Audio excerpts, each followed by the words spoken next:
जी उस दिन तो आप बड़ी शिकायत कर रहे थे।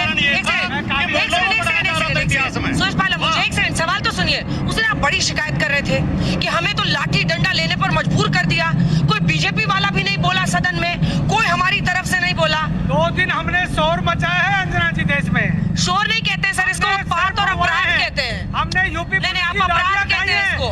तब जाके संसद जागा है।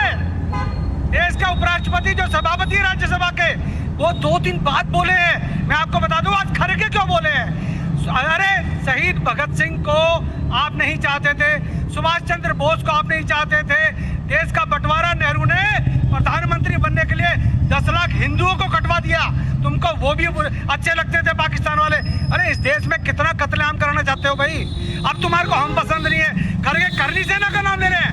अरे अगर आप सच्चे दलित हैं तो कहिएगा रामजी लाल सुमन माफी मांगे और देश के वीरों का सम्मान करे।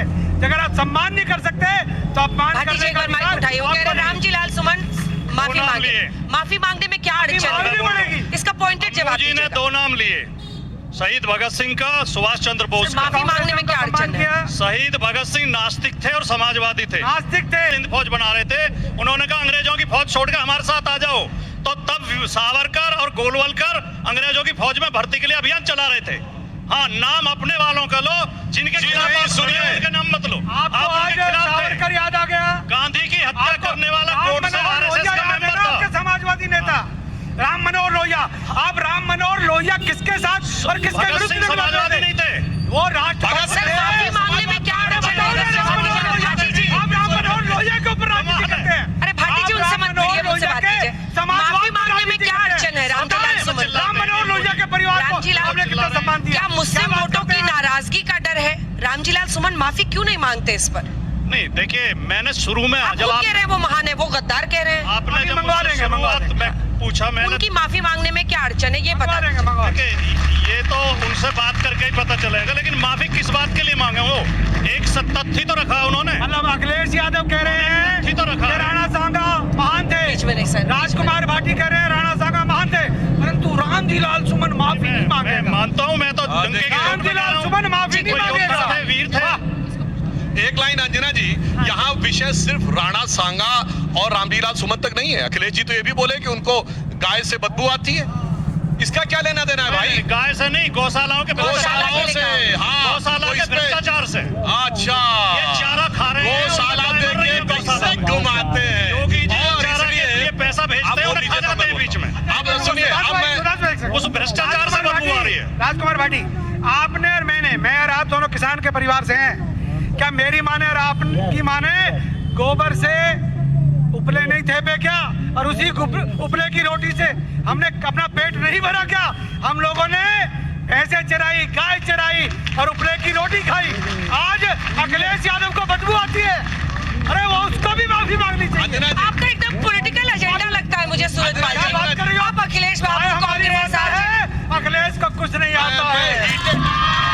हमारी माता है, अखिलेश को कुछ नहीं आता है। अंजना जी सुनिए, मैं इस हीटेड डिस्कशन को थोड़ा लाइट करने का प्रयास करता हूं। जो अखिलेश जी ने बोला है तो उसके लिए सुना दे, दर्शकों को सुना देते हैं उन्होंने एग्जैक्टली क्या बोला ताकि कोई उसको डिस्टॉर्ट ना करे। ठीक है, पूरा सुना दीजिए। समाजवादी लोग हैं, विकास खुशहाली चाहते हैं। कन्नौज में रहकर के हम लोगों ने भाईचारे की सुगंध दी है। ये जो भारतीय जनता पार्टी के लोग हैं, इनकी नफरत की दुर्गंध है।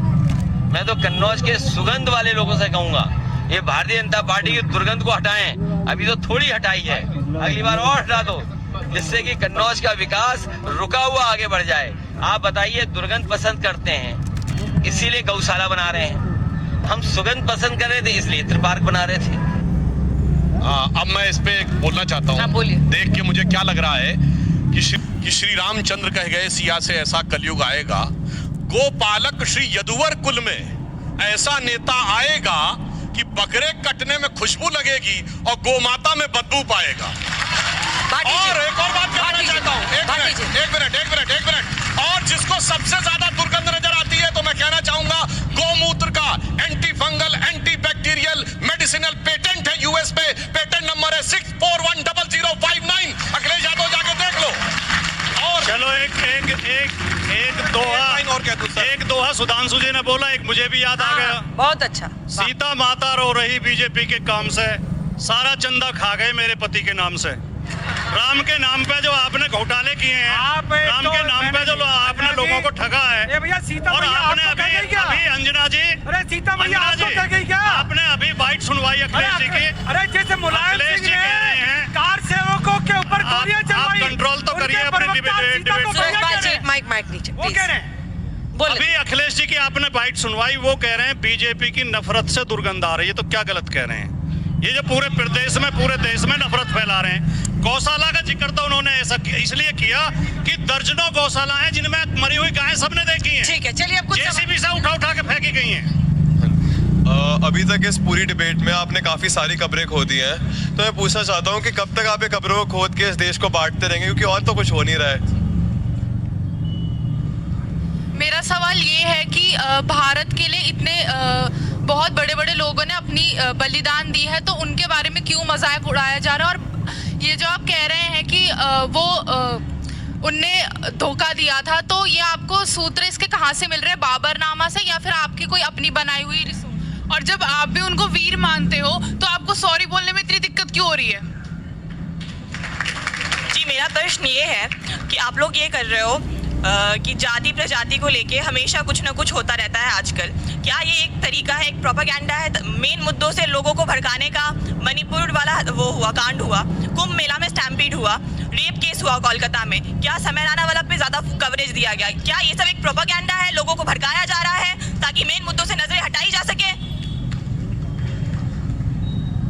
देखिए सर, जो बीजेपी या करनी सेना आपसे मांग कर रही है ना माफी मांगने के, अगर आप देश के महान वीरों के बारे में इतना गलत बोलेंगे तो आपको तो आपके पद से भी निष्कासित करना चाहिए, और संविधान के अनुसार आपको कड़ी से कड़ी सजा भी मिलनी चाहिए। क्यों नहीं सेंसरशिप लगाई जाती है इस बात के ऊपर संसद के अंदर कि कोई भी किसी भी वीर योद्धा के बारे में कुछ गलत ना बोल सके?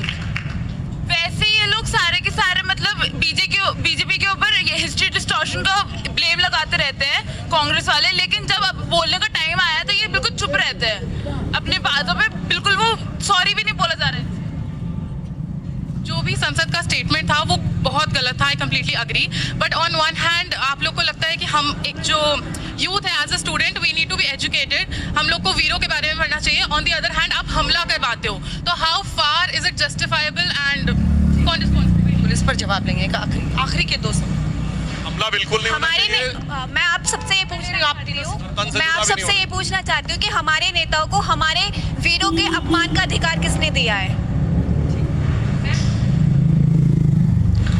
मेरा सवाल ये है कि जिस तरीके से राणा सांगा के ऊपर यह अभद्र टिप्पणी की गई, राणा सांगा को लेकर जिस तरीके से बताया गया कि वो गद्दार थे, क्या ये शोभा देता है, ये शोभनीय है कि ऐसे महान पुरुष जिन्होंने देश के लिए त्याग किया, बलिदान किया, उनके खिलाफ इस तरीके के अशब्द अभद्र टिप्पणी की जाए? क्या ये शोभनीय है?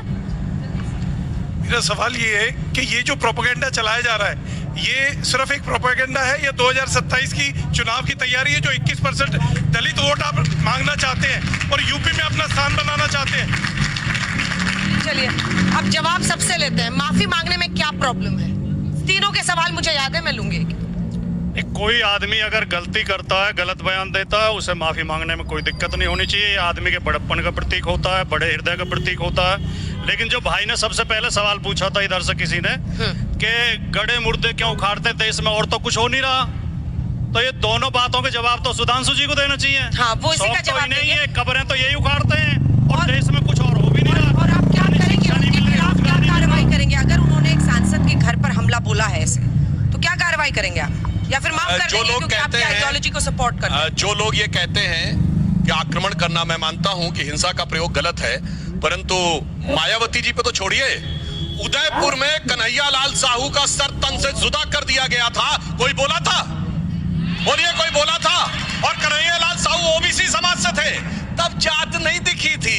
क्योंकि ये भी याद रखना चाहिए कि जब ऐसी फोर्सेज उठती हैं तो किसी जात बिरादरी को नहीं छोड़ती हैं। मैं यादव समाज के लिए कहना चाहता हूं, 2007 में रमाकांत यादव बाहुबली भी थे, मुलायम सिंह जी के सबसे खास थे, आजमगढ़ सांसद क्यों छोड़ा था?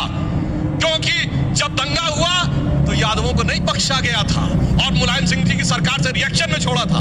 भागलपुर वो खड़े, भागलपुर में 89 में यादव समाज के साथ क्या हुआ था, इसलिए मत छोड़िए। फिर मैं एक लाइट मोमेंट पे कहता हूं, भाई माफी मांगने में क्या गलती है, क्या प्रॉब्लम है? वो पुराना गाना था, मुझको राणा जी माफ करना, गलती मारे से हो गई।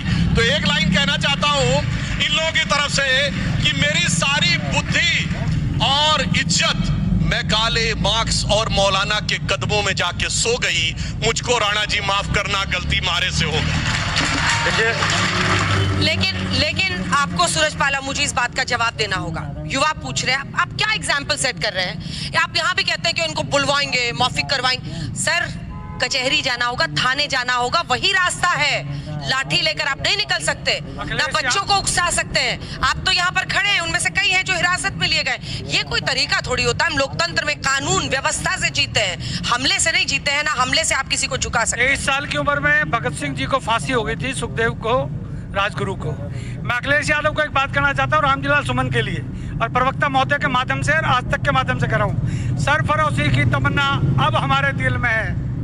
देखना है रामजीलाल सुमन, ताकत तुझ में है, हम में है। माफी तो मांगनी पड़ेगी, माफी तो मांगनी पड़ेगी, चाहे कुछ हो जाए।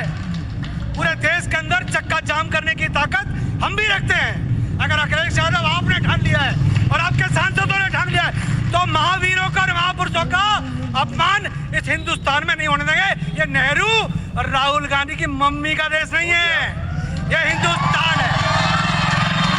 देखिए, कांग्रेस पार्टी से यहाँ कोई है नहीं डिफेंड करने के लिए। मैं आपसे अनुरोध कर रही हूँ कि थोड़ा अपना अंदर थामिए। मुझे पता है आपके अंदर सियासी कीड़ा है। अरे हाँ, हो गया। अच्छा, आपको लगता है आपको माइक की भी जरूरत नहीं है? माइक चाहिए होता है बोलने के लिए। फांसी लगवा दीजिएगा, हमें फांसी चढ़वा दो। अंजना जी, हो गया उनका। क्या बेइज्जती करा के जिएंगे? बेइज्जती करा के जिएंगे तो किसी की का अपमान करेंगे? अंजना जी, हो गया। नहीं, लेकिन बेइज्जती नहीं कराइए, किसी की बेइज्जती कीजिए भी तो बात। पसंद नहीं थे नेहरू को, सुभाष चंद्र बोस पसंद नहीं थे। बस हो गया, अब चलो। समाजवादी पार्टी देखिए, आपके देखिए, एक मिनट फैलाया जा रहा है, आपको टोकना चाहिए। तुम टोक नहीं रही हो, क्या कर रही हूँ? नहीं, आपने उस बात पर नहीं टोका। मृत्युंजय तिवारी खून जी। क्षत्रिय का हो, ब्राह्मण का हो, दलित का हो, सबका बराबर है। बिल्कुल। और सबके स्वाभिमान है तिवारी जी। और सबकी इज्जत है। तिवारी जी, आप रुक जाइए। सूरजपाल जी, ये देश वीर सपूतों का सब दिन सम्मान करता रहा है, लेकिन जितने नौजवान, जितने लोग बैठे हैं, बहुत कम लोगों को अंजना जी पता होगा कि आरएसएस में कितने वर्षों तक आजादी के, कितने वर्षों तक तिरंगा नहीं